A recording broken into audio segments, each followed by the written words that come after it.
할렐루야, 교사들의 멘토 고상범 목사입니다.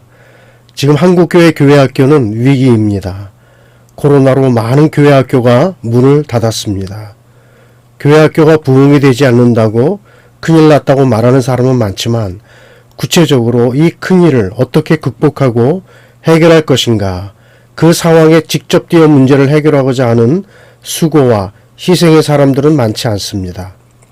그러다 보니 뻔히 눈앞에 이태원에 많은 사람들이 참사를 당하고 있는 것을 보면서도 방관하고 빨리 해결하는 모습을 보이지 않았습니다. 저는 이태원 참사를 보면서 한국교회 교회학교를 생각해 보았습니다. 한국교회가 교회학교에 관심이 있다고 말로만 외치지는 않았는가?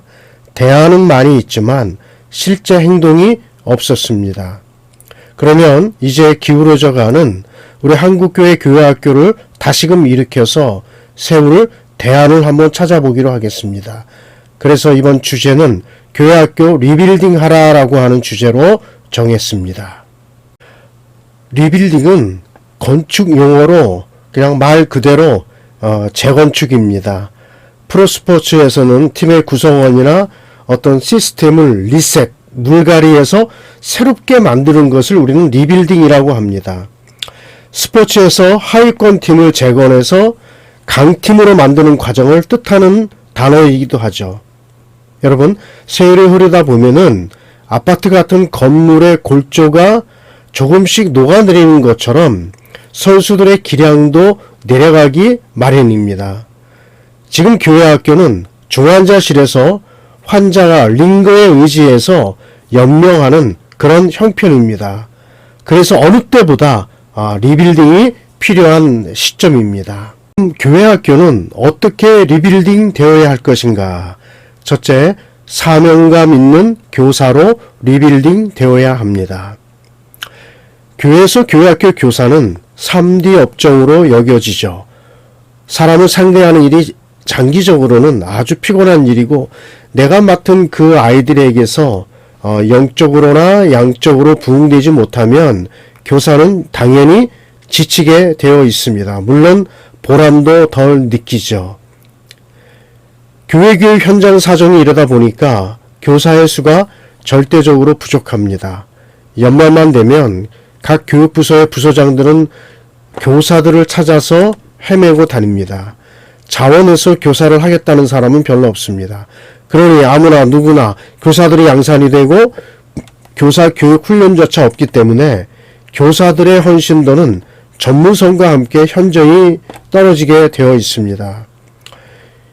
교회학교 교육은 지식 중심의 일반 교사들과 달리 헌신도라든지 사명이라든지 열정 하나만으로 견딥니다.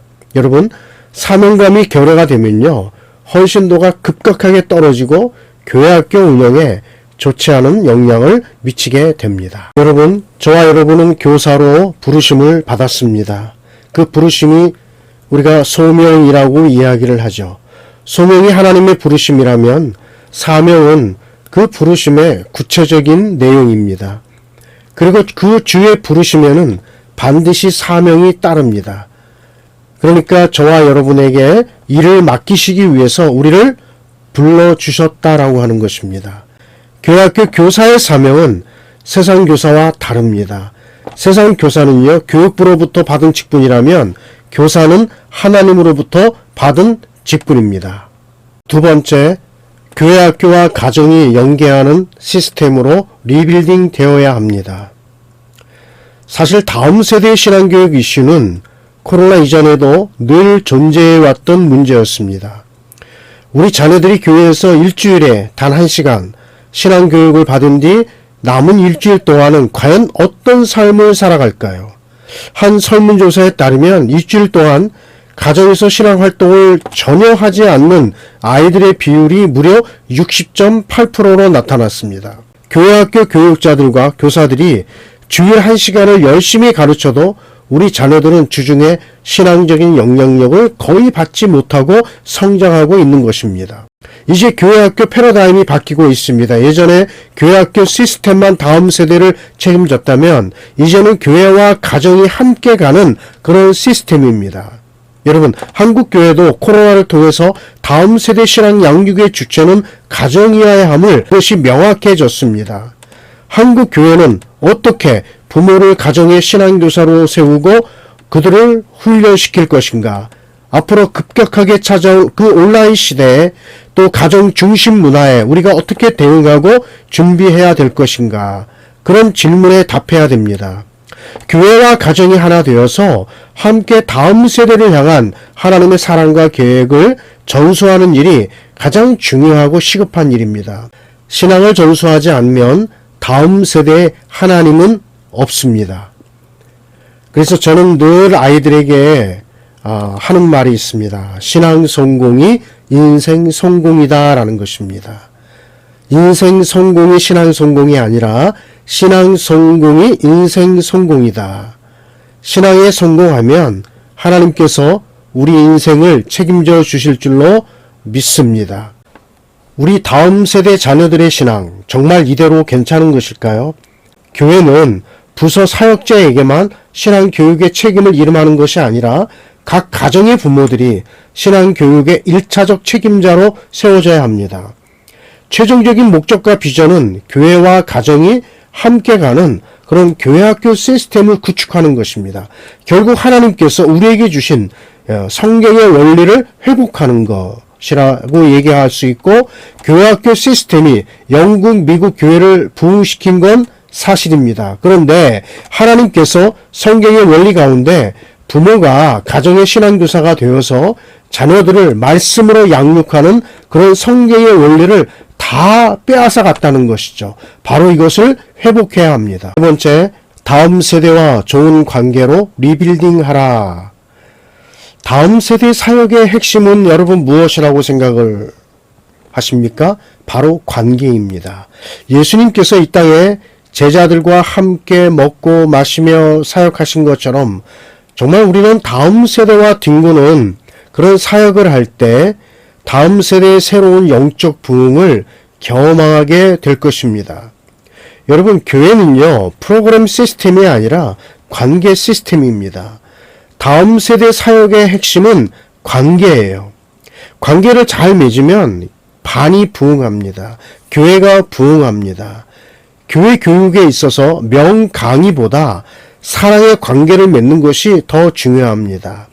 교사는 얼마나 많은 것을 가르치느냐보다 얼마나 학생들과 관계를 잘 맺었느냐가 중요합니다. 코로나 때 우리가 아이들하고 관계가 소홀했다면 이제 위드 코로나 시대에는 더 깊은 관계로 주일학교를 회복시켜야 됩니다. 네 번째, 교회학교 소그룹 반목회로 리빌딩 하라입니다. 자, 반목회는 첫째, 기독교 교육의 목표에 도달할 수 있도록 도와주는 것입니다. 마태복음 28장 20절에 내가 너희에게 분부한 모든 것을 가르쳐 지키게 하라. 볼지어다 내가 세상 끝날까지 너희와 항상 함께 있으리라 하시니라 했습니다. 자, 반목회는 둘째, 교사가 학생들에게 말씀과 삶을 가르치며 반 학생들의 신앙생활을 지도하여 예수님을 닮아가는 학생으로 변화시키는 것입니다. 여러분, 우리는 말씀만 가르쳐서는 안 돼요. 삶을 가르쳐야 됩니다. 그래서 항상 말씀과 삶이 같이 가야 되고, 우리의 최종적인 목적은 우리의 다음 세대들이 예수님을 닮아갈 수 있도록, 저들이 변화될 수 있도록 끊임없이 지도해야 된다라고 하는 것입니다. 자, 반목회 성공은 누구에게 달려 있습니까? 바로 교사에게 달려 있습니다. 자, 여러분, 우리는 20분 반목회를 하는 건 아닙니까? 20분은 공과 시간을 이야기하는 거예요. 여러분, 우리 한국교회 공과 시간이 평균적으로 15분이에요. 저는 넉넉히 잡아서 20분이라고 했습니다.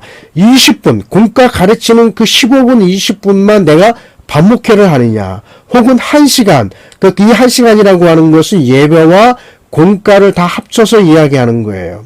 아니면은 주일 반목회, 주일날 아이들을 가르치기 위해서 교회가 교회로 오지 않습니까? 그때만, 주일날만 반목회 하는 건 아닙니까?